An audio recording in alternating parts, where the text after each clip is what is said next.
ইরানের সর্বোচ্চ নেতা আলী খামেনির মৃত্যুর পর যে মানুষটি আড়ালে থেকে ইরান শাসন করছিলেন, অবশেষে সেই মোস্তফা খামেনির প্রথম ভিডিও সামনে এলো।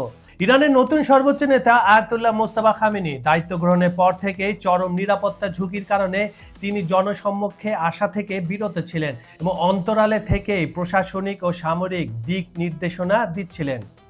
যুদ্ধের এই চরম মুহূর্তে তার হঠাৎ ভিডিও উপস্থিতি দেশটির সর্বোচ্চ নেতার শারীরিক অবস্থা, ব্যক্তিগত নিরাপত্তা এবং বর্তমান নীতি নির্ধারণী তৎপরতা নিয়ে নতুন আলোচনার জন্ম দিয়েছে।